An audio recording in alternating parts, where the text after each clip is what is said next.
My family told everyone I was a failure. I sat quietly at my brother's governor's gala until his boss looked at me and whispered, "Wait, you're..." The whole room froze. Even my dad couldn't speak. For 34 years, my family, the powerful, old-money Reynolds family, branded me their biggest disappointment. Their failure. Their cautionary tale. But tonight, at Governor Blackwell's annual gala, everything changed.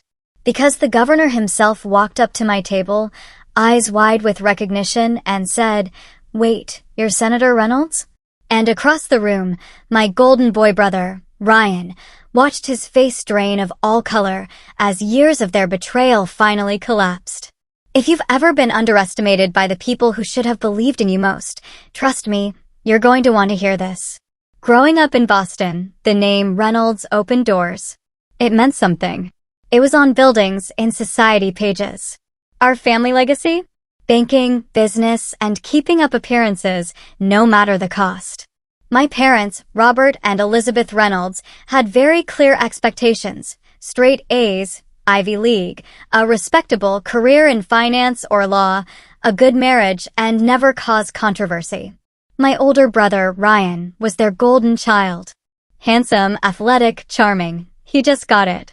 He played by their rules, understood the unspoken social codes of our privileged world. When Ryan brought home perfect grades, my dad beamed. When he captained the lacrosse team, my mom threw a huge party. I was different. Not rebellious for rebellion's sake, but curious in ways that made them squirm. Ryan accepted our family's worldview? I asked why. He was at country club events. I was lost in books about history and government. They tolerated it, called it my phase, assuming I'd eventually fall in line. The first real crack in their perfect world came my sophomore year. My English teacher assigned a project on a political issue. Everyone else picked safe stuff. Me? I chose a controversial environmental policy, one that directly opposed companies tied to our family's investments. My research was solid, my analysis nuanced. I got the highest grade. Praise? No. Horror. They heard about it from another parent at a charity function. "Do you have any idea how this makes us look, Kennedy?" my father roared that night, pacing his mahogany study. The Harringtons were there. Their foundation is considering a huge partnership with us, and now they think we've raised some radical environmentalist. But my research was accurate. I argued, my voice tight. The data shows these policies are harmful. Isn't the truth important? My mother just sighed, that familiar mask of disappointment clouding her face. "Darling, there's the truth, and then there's what's appropriate. You need to learn the difference." And just like that, that became the pattern. I joined the debate team instead of cheerleading? Impractical. I wanted political science, not business or pre-law. Rebellious. Every single choice that wasn't the Reynolds blueprint felt like a personal attack on their precious legacy. By senior year, the gap between Ryan and me wasn't just stark, it was a canyon. He was already accepted early decision to Harvard, just like Dad. Ryan moved through life with this infuriating, easy confidence, like he'd never once questioned his path. Meanwhile, I found myself pulled towards social justice, towards political reform. I started volunteering at a local campaign office, just fascinated by how government actually worked. And for the first time, the people there didn't care about my family name. They cared about my ideas, my work ethic. For the very first time, I felt valued for who I was, not how perfectly I fit into someone else's box. Then college applications hit. I made a choice that absolutely scorched my relationship with my parents. Despite having the grades, the legacy connections for any Ivy League school, I chose a state university. A really good one with an incredible political science program. The night I told them, my father's face went crimson. "You're throwing away opportunities people would kill for," he said, his voice dangerously quiet. "This isn't just about you. This is about generations of Reynolds who worked to secure your future." "I'm not throwing anything away," I managed to say, my voice trembling but holding steady. "I'm choosing a different path. A path to nowhere." My mother cut in, incredulous. "Political science? What does that even lead to? Government work? Campaigning for lost causes?" What they just couldn't grasp was that I'd found something they never valued: purpose. A sense of meaning beyond money and social standing. In their eyes, I had committed the ultimate sin. I had looked at the life they had meticulously laid out for me and decided, no, this isn't enough. That fall, as Ryan packed for Harvard, relatives and family friends showered him with congratulations, with advice. For me? Just tight, strained smiles and questions that felt like accusations. Are you sure about this, Kennedy? Isn't it still possible to transfer somewhere more suitable? What none of them knew was that beneath my calm exterior, I was secretly nurturing political ambitions that would have sent them reeling. I didn't just want to study politics. I wanted to change the system from within. But I kept those dreams locked away, knowing they'd only give my family more ammunition. The day I finally left for college, my grandmother Grace slipped a tiny note into my hand. It read, "Be brave enough to be different. Someone has to." That was it. The only encouragement I got from my entire family. I clung to that note like a lifeline through everything that came next. The University of Massachusetts campus was a universe away from Harvard's ivy-covered walls and exclusive clubs. Here, what you knew, what you did, mattered more than who your family was. Diversity of thought wasn't just tolerated, it was celebrated. For the first time in my life, I felt truly free to explore ideas, free from the suffocating weight of my family's judgment. My first semester, I took a political theory course with Professor Diana Mitchell. She was a powerhouse, a former legislative director who'd left Washington to mentor the next generation. From the moment she called on me in that first class, challenging my analysis of a Supreme Court decision, I knew I'd found my mentor. She pushed me, forced me to think deeper than ever before. "You have a natural instinct for policy analysis," she told me one day after class. "But you need to learn to trust your voice. Your ideas matter, Miss Reynolds." Those words. So simple, so profound. They were like water in a desert. No one in my family had ever suggested my ideas mattered. They only cared about how my ideas reflected on them. While I was drowning myself in political theory and constitutional law, Ryan was absolutely flourishing at Harvard. My parents' social media accounts became an endless highlight reel. Ryan at business school events, Ryan networking with family connections, Ryan interning at prestigious financial firms. Our paths couldn't have been more dramatically different. My sophomore year, I joined a campus advocacy group fighting for educational equity. We organized peacefully, researched exhaustively, and presented data-driven solutions to the university. And when our efforts actually led to more scholarship opportunities for low-income students, that feeling, it was a fulfillment I'd never known. This wasn't just abstract theory. This was real change, tangible impact on people's lives. But this growing passion, this quiet sense of purpose, made holiday breaks increasingly fraught. My family's subtle disapproval had hardened into outright dismissal.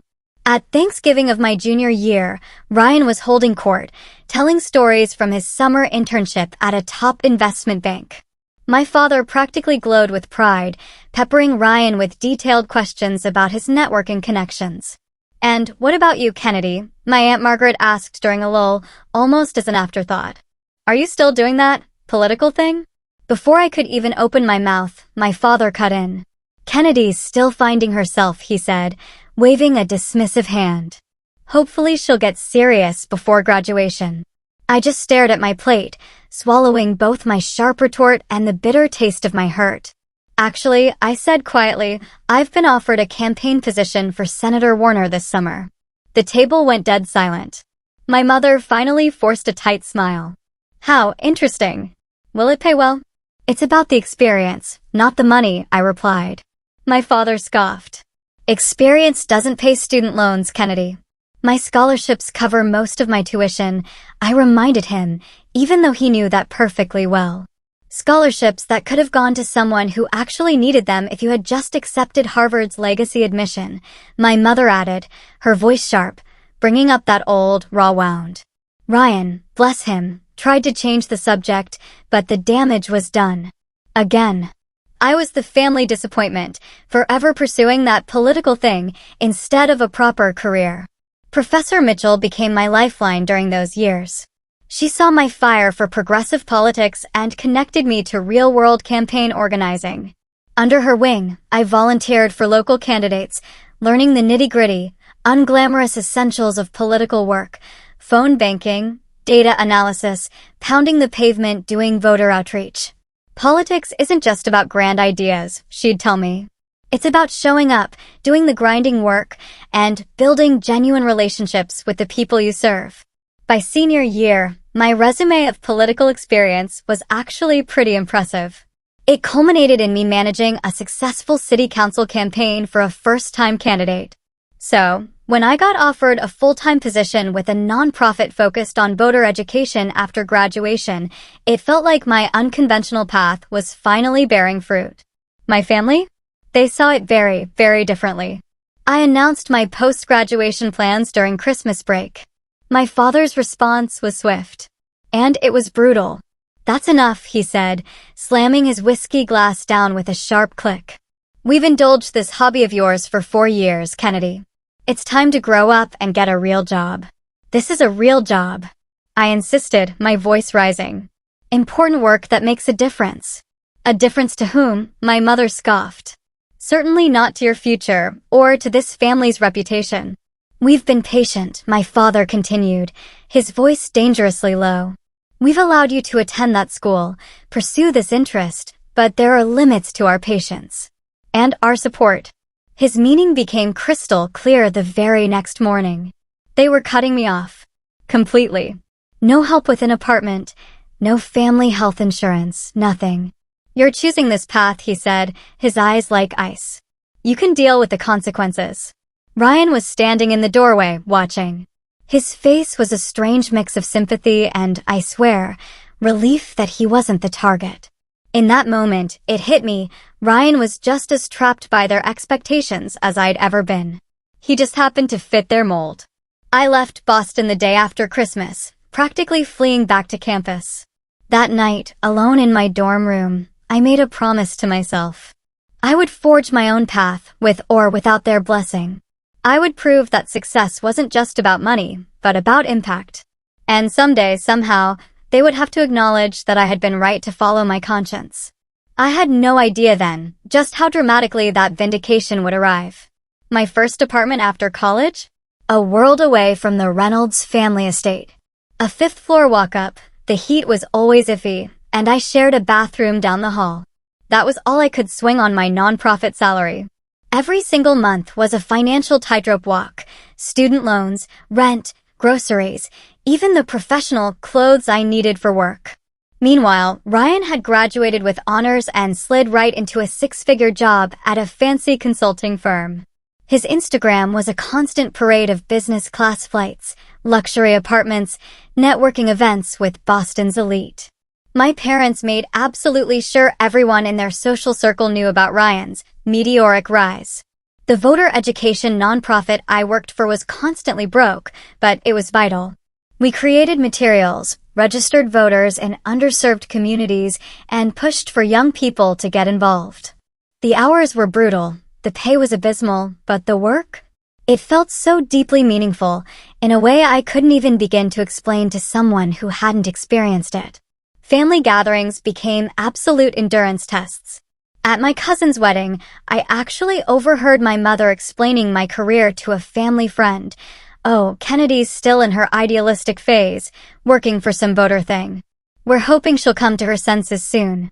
Thanksgiving that year, everything finally snapped. Ryan arrived, beaming, with news of a huge promotion and bonus. My parents were ecstatic, popping open an expensive bottle of champagne to celebrate. When the conversation, reluctantly, finally turned to me, I shared how our voter education initiative had helped increase youth turnout by 12% in recent local elections. My father just swirled his champagne, completely unimpressed. "And how exactly does that translate to a career path, Kennedy?" "It is my career," I replied, my voice strained. "We're making democracy more accessible." He set his glass down with a heavy sigh. "Let me be direct. You're 30 years old, living in what I can only imagine is a substandard apartment, making what, $40,000 a year? With your education and connections, this is frankly a waste." The room went stone silent. Even Ryan looked uncomfortable. "Robert," my mother murmured, though I couldn't tell if she wanted him to stop or keep going. "No, Elizabeth, it needs to be said," he declared, looking straight at me. "We've watched this experiment for years now, Kennedy. You had every advantage, every opportunity, and you've squandered them all on this hobby. Your brother is buying his first property while you can barely make rent. This isn't success by any measure." I stood up, my hands actually shaking. "Success isn't measured only by money, Dad." "In the real world, it absolutely is," he replied, utterly dismissive. I just walked away from the table, grabbed my coat. As I headed for the door, I heard my mother call after me, but I couldn't bear another second of their judgment. In my car, I finally let myself cry. Not just for the cruel words, but for the crushing realization that my family might never see value in the path I had chosen. That night, alone in my tiny apartment, doubts, sharp and cold, began to creep in. Was I fooling myself? Was my work really making a difference? Would I always be struggling financially while everyone else moved ahead? For the first time, I seriously wondered if I should just give up on politics and find some lucrative, family-approved job. The turning point, the moment my wavering resolve solidified, came 2 weeks later. Our organization had set up a community forum. After the event, a young single mother approached me, her eyes shining with fierce purpose. "Before your program," she told me, "I never voted. Never thought it mattered for people like me. Now, my daughter sees me researching candidates, filling out my ballot. She knows her voice will matter too someday. That's because of you." Her words hit me like a revelation. This was why I had chosen this path. Not for wealth, not for status, but to help people recognize their own incredible power in our democracy. Around that time, I met Logan Mitchell at a political fundraiser. He was my former professor's son, a communications director for a progressive state representative. Tall, with thoughtful green eyes and a quick, brilliant mind, Logan was the first person who seemed to truly understand my passion for political work without ever questioning its validity. "So, you're the famous Kennedy Reynolds," he grinned when Professor Mitchell introduced us. "My mother says you're going to be governor someday." I laughed it off, but something about Logan's genuine interest, the way he saw me, felt like coming home. Our first date stretched into a 5-hour marathon conversation about electoral reform, community organizing, and our shared vision for a more inclusive democracy. With Logan's encouragement and my network growing, I made a decision that pretty much shocked everyone. I was going to run for city council. 31 years old. No family support. Limited funds. It seemed insane. Impossible. But I had built strong relationships in the community through my nonprofit, and I understood the issues facing ordinary people in a way many politicians didn't. When I told my family about my candidacy, their reactions were utterly predictable. "City council?" my mother repeated, as if I'd announced I was joining the circus. "Kennedy, be serious." "I am serious," I shot back. "I've already filed the paperwork." "This is embarrassing," my father said flatly. "You'll lose. Waste what little money you have, and then what?" "Have you thought this through at all?" "Actually, I have," I explained, fighting to keep my voice even. "I have a campaign manager, a treasurer, a growing team of volunteers. We've developed a solid strategy focused on community engagement." Even Ryan, who had just started working for the rising political star, James Blackwell, looked visibly uncomfortable. "Politics is more complicated than you realize, Kennedy," he said, ever the cautious one. "It's not just about good intentions." "I'm well aware," I replied, biting back a much sharper retort. It was just so typical of them to assume I was naive, rather than acknowledging I might actually be qualified. My grassroots campaign was nothing like the high-budget operations I'd later see. We ran out of a tiny, borrowed office, relied entirely on volunteers, focused on direct voter contact. I personally knocked on thousands of doors, listening to people's concerns, sharing my vision for a more responsive local government.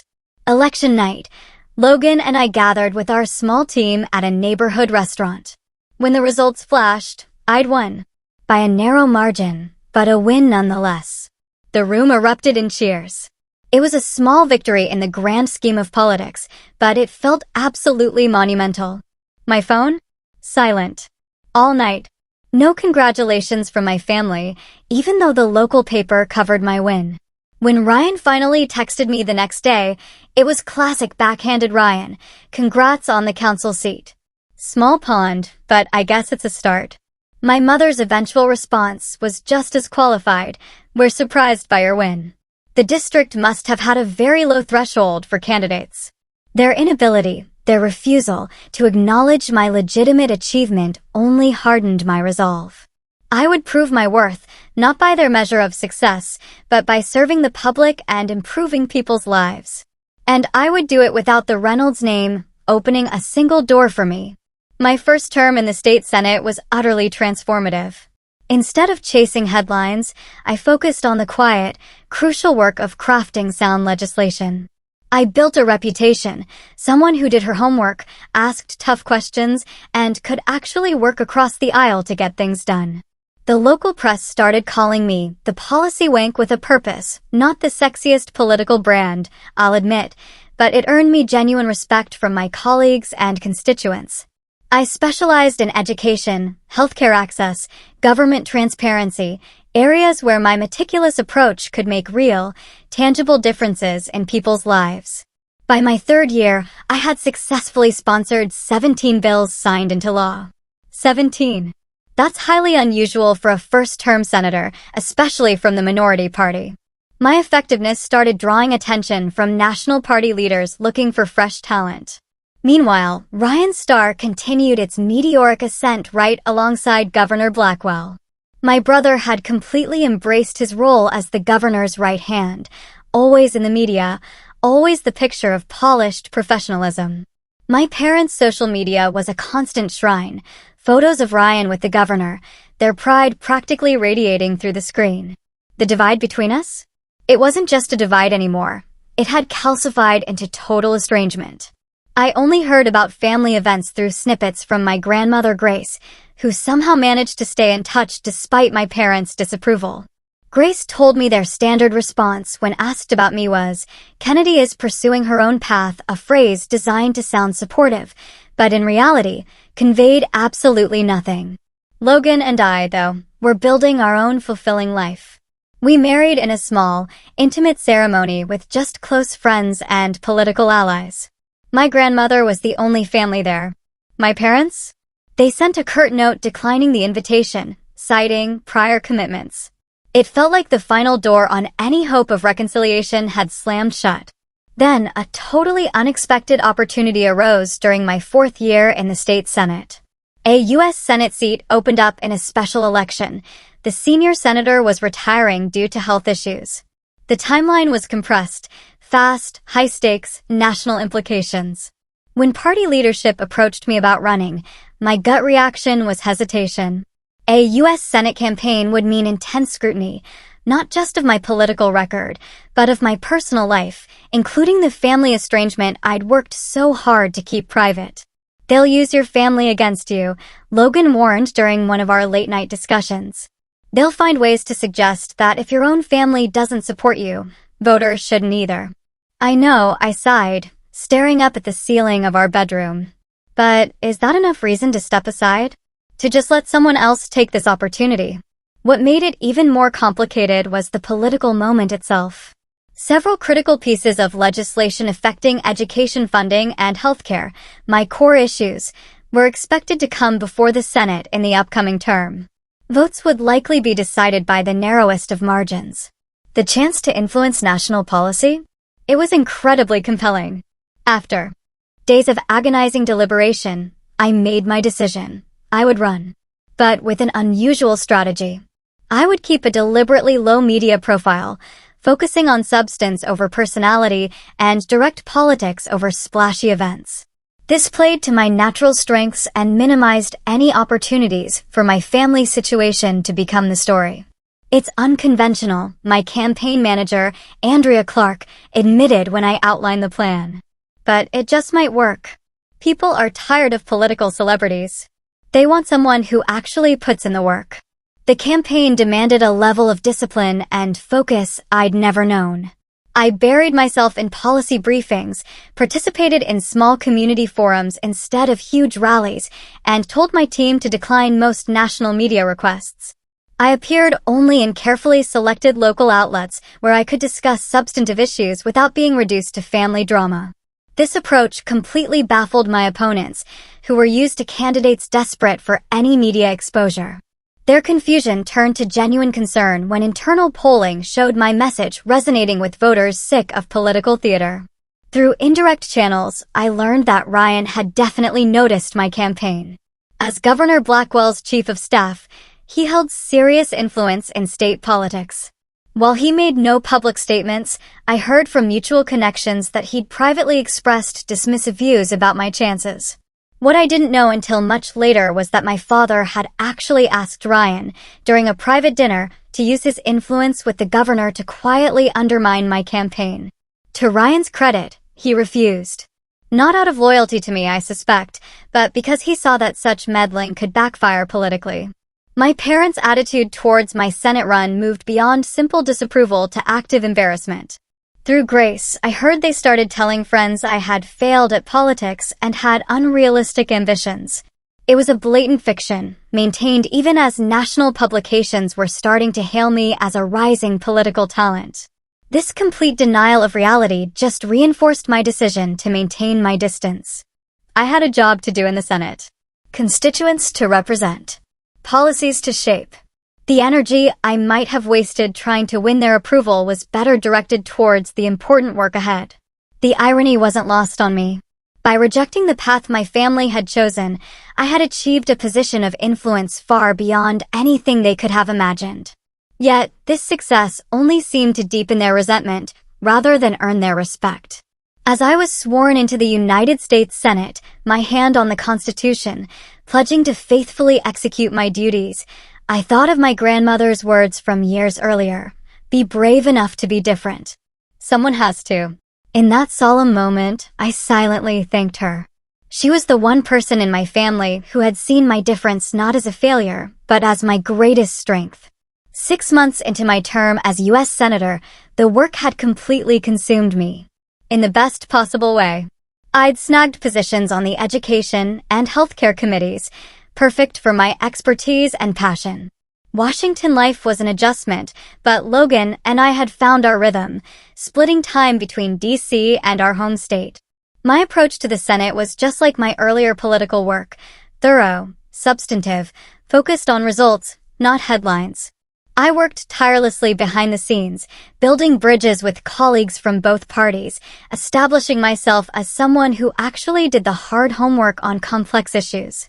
Because of the unusual way I'd been elected, and my continued preference for substance over spectacle, I still kept a pretty low media profile.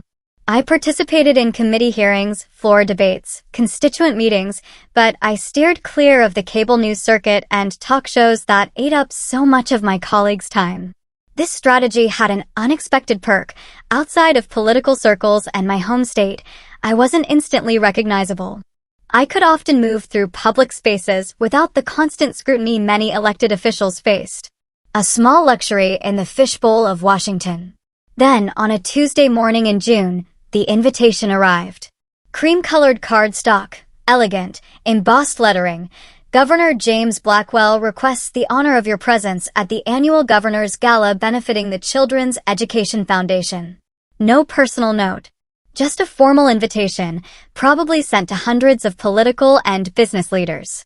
I stared at it, knowing immediately that Ryan had to be involved in the guest list. As Blackwell's chief of staff, he oversaw these events. Was this an olive branch? A calculated political move? Or just an oversight, my name on a list of elected officials, with no one realizing the family connection? Are you going to go? Logan asked that evening, finding me still holding the invitation at our kitchen table. I don't know, I admitted. It feels like walking into the lion's den. Maybe it's time, he suggested gently. You've proven yourself beyond any reasonable doubt. You're a United States Senator, Kennedy. Maybe seeing you in that role will finally break through their denial. After days of agonizing deliberation, I decided to attend. Not to seek approval. Not for reconciliation. But to represent my office with the dignity it deserved. If my family chose to acknowledge me, fine. If not, I would conduct myself with the same professionalism I brought to every other aspect of my work. The night of the gala, I chose a simple, elegant black dress, understated, appropriate. Logan, so handsome in his tuxedo, squeezed my hand as our car approached the Grand Historic Hotel, a hub for the state's most prestigious events. "Remember who you are now," he whispered. "United States Senator Kennedy Reynolds. You've earned your place here." The ballroom was transformed, crystal chandeliers casting a warm glow, string quartet playing softly as the state's elite mingled. From the entrance, I immediately spotted Ryan. Across the room, confidently working the crowd in his perfectly tailored tuxedo. Every inch the political operator he had become. As Logan and I made our way in, I noted, with a mix of relief and disappointment, that my parents weren't there. Maybe they'd heard I was coming and opted to avoid the awkwardness. We were shown to a table near the back, far from the governor's main table, where Ryan would surely be. The strategic placement wasn't lost on me, visible enough to acknowledge my office, distant enough to avoid family drama. Throughout dinner, I kept my composure, engaging pleasantly with the university president, the hospital administrator, the judge at our table. None of them mentioned my brother or our seating arrangement, though I caught the occasional curious glance.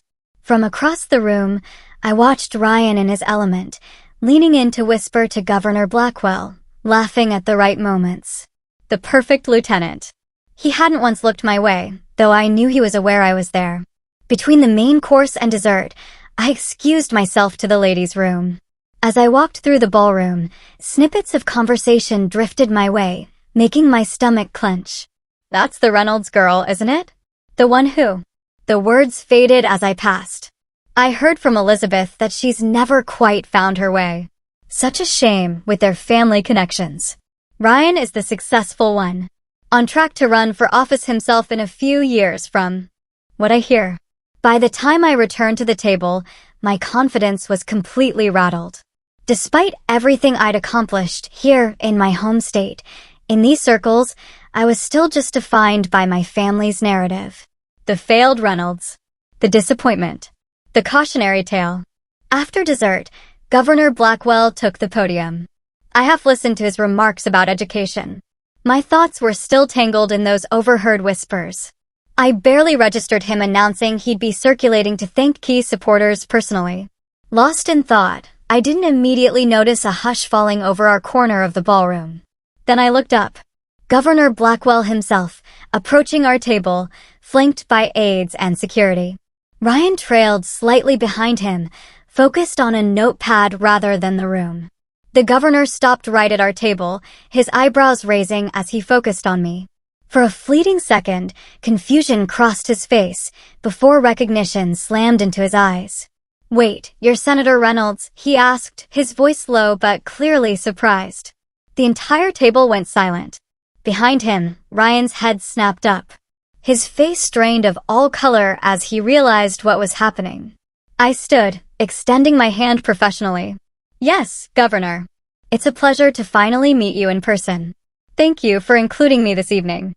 Governor Blackwell clasped my hand warmly. His initial surprise melted into genuine interest. "The Education Bill author. Your work on the Federal Education Committee has been remarkable. I had no idea you would be joining us tonight." Out of the corner of my eye, I could see Ryan frozen. His professional mask had completely slipped, revealing naked shock. Around us, conversations had hushed, people openly straining to watch. "I've been meaning to discuss your healthcare access proposal," the governor continued, completely oblivious to the building tension. "It aligns with several initiatives we're considering at the state level. Perhaps we could arrange a meeting while you're in the state." "I would welcome that, Governor," I replied, maintaining my composure despite the growing whispers around us.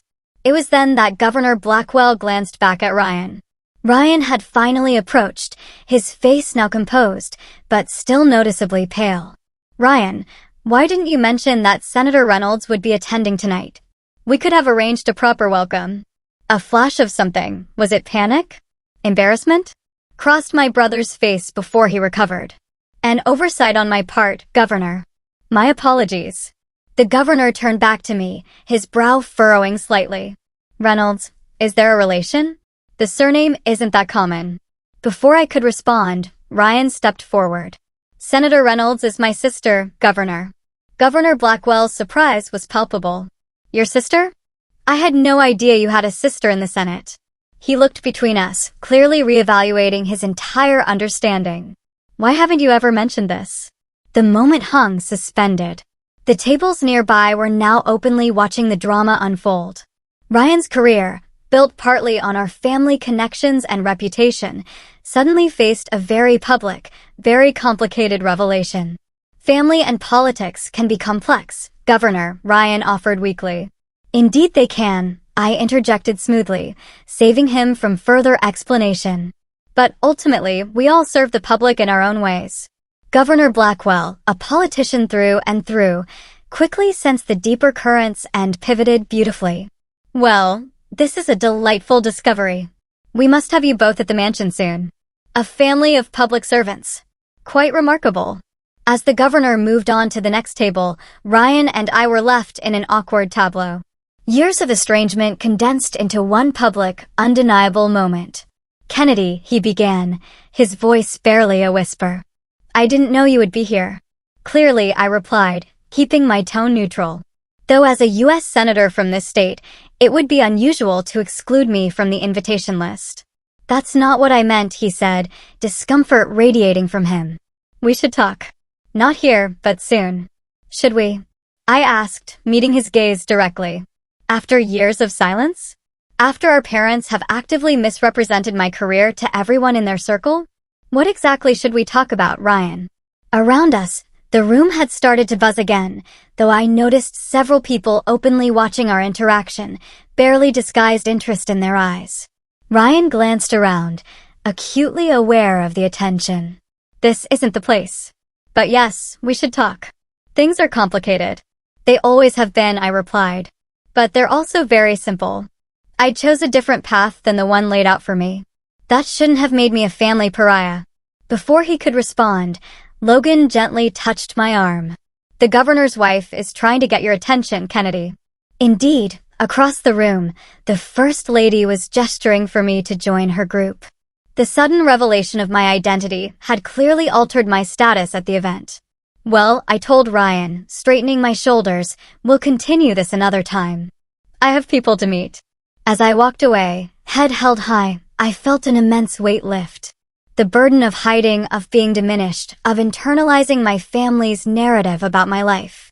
Here, in this very room where I had entered as the disappointing Reynolds, I was now being recognized as Senator Reynolds.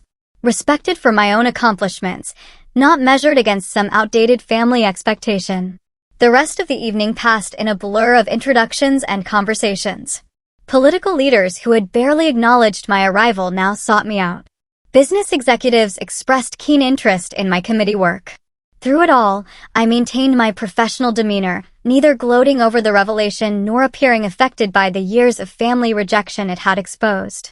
As Logan and I finally prepared to leave, Governor Blackwell approached once more, this time without Ryan.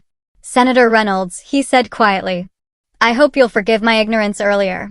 Had I known of your relationship to my chief of staff, I would have ensured a more appropriate welcome. No apology necessary, Governor, I assured him. Family circumstances can be complicated. He nodded thoughtfully. Indeed. Though I must say, having observed your work in the Senate, particularly on education reform, I find myself questioning the narrative I've heard about you through certain channels. You're clearly an exceptional public servant. Thank you, Governor. That means a great deal.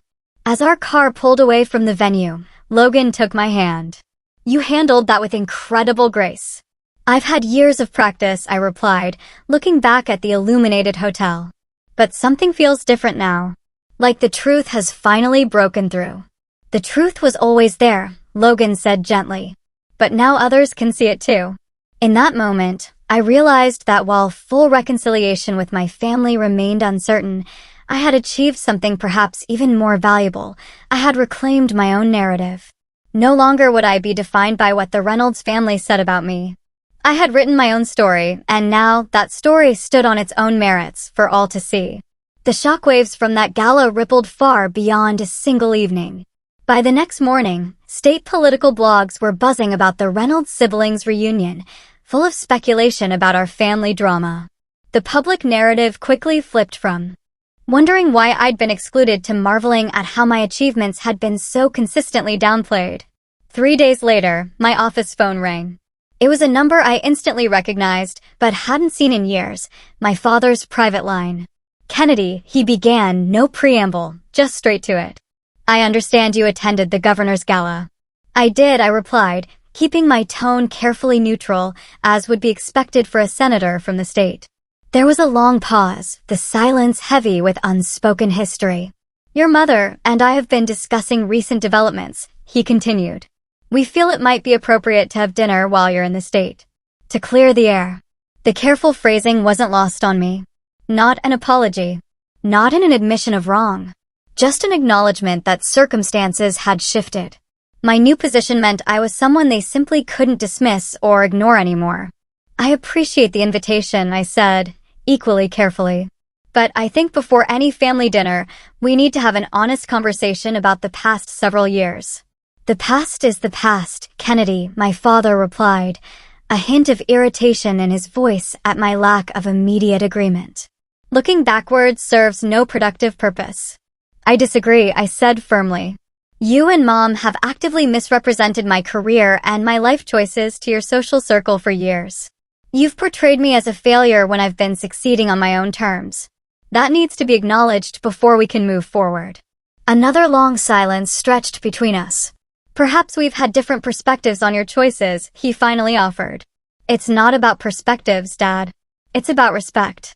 You couldn't respect that I chose a different path from the one you prescribed. Instead of supporting me, you punished me for it. That hurt." The raw vulnerability in my last statement hung in the air. In all our conflicts, I had rarely let them see the personal pain their rejection had caused. "Kennedy," my father said, his voice softening ever so slightly.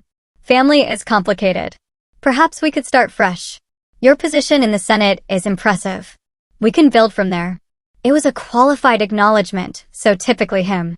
Unable to simply say he was proud or that he'd been wrong. Instead, offering conditional approval now that my success was too prominent to deny. "I need time to think about this," I told him. "And if we do meet, I'd want Logan there as well. He's my family now. The family who supported me when you and Mom wouldn't." "As you wish," my father replied stiffly. "Let us know your decision." After hanging up, I sat in my office, emotions swirling like a storm. Part of me just wanted to reject the overture completely, to tell my parents they had lost the privilege of being in my life. But another part, the little girl inside me who had always craved their approval, wanted to rush towards any possibility of reconciliation, no matter how conditional. Logan, as always, helped me find the middle path. "You don't have to decide everything at once," he counseled. "You can set boundaries while still leaving the door open."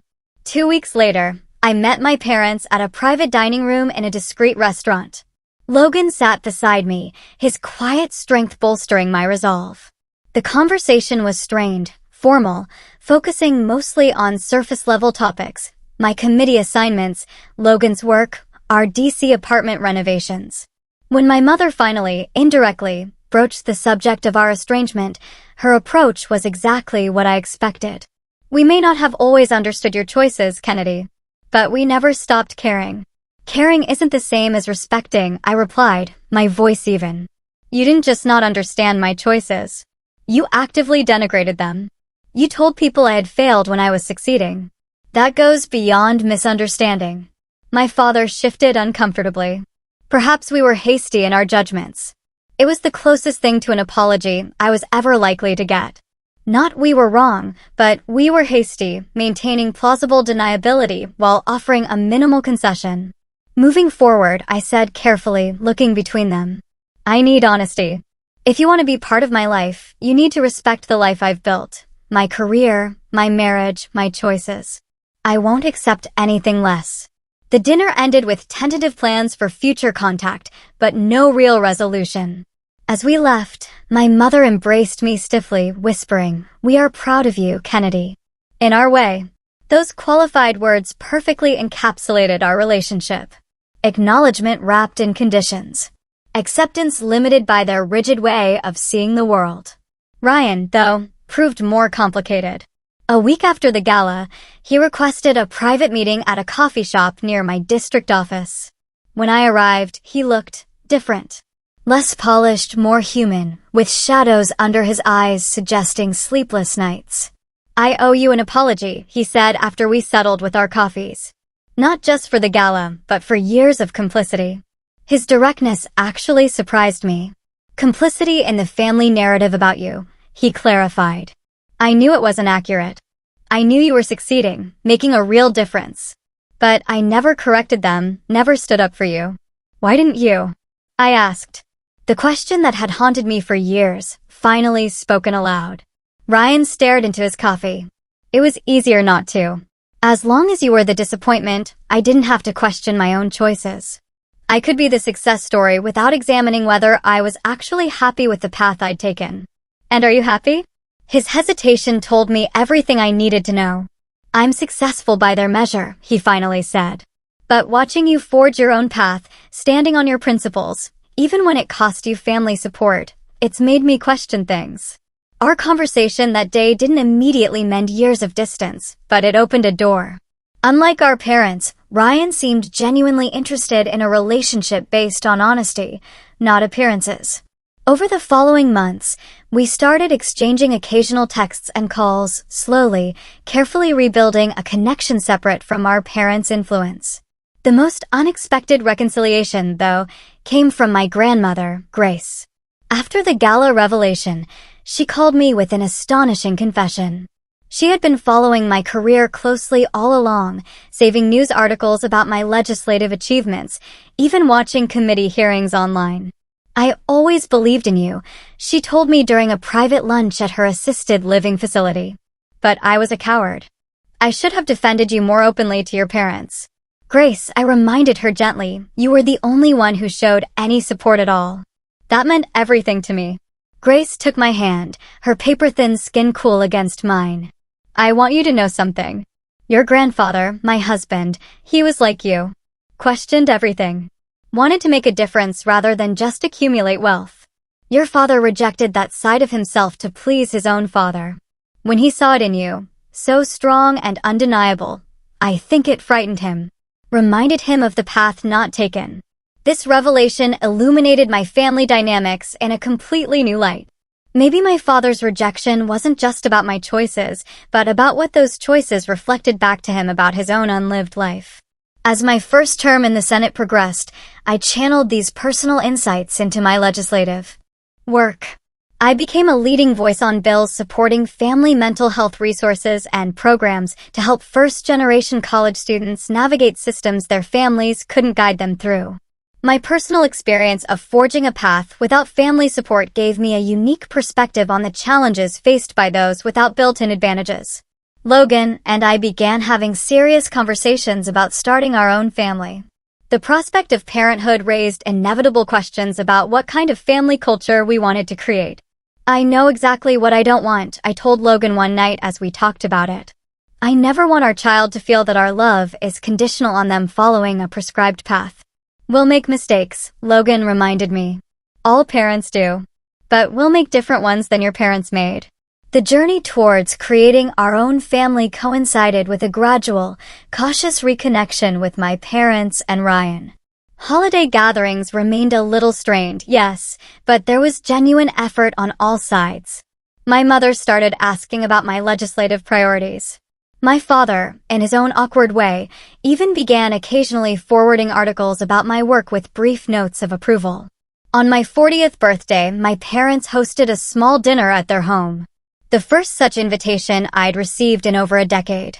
As we gathered in the formal dining room where I'd experienced so many painful family interactions, my father, to everyone's surprise, raised his glass in a toast. "To Kennedy," he said, his voice gruff with emotion he rarely displayed, who had the courage to define success on her own terms. "You've made a difference in ways that exceed what we could have imagined for you." It wasn't a full acknowledgement of past wrongs, no. But it was a sincere appreciation of my path, something I had stopped expecting years ago. I accepted it for what it was, an imperfect olive branch from an imperfect family.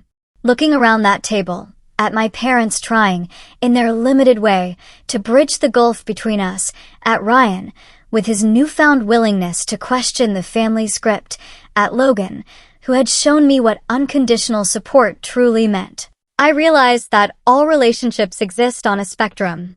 Perfect reconciliation? Maybe not possible. But something genuine could exist in the middle ground. The deepest lesson of my journey wasn't about politics or even just about family. It was about authenticity. By refusing to conform to other people's definitions of success and worth, I had discovered my own. The path had been harder, yes. Lonelier at times.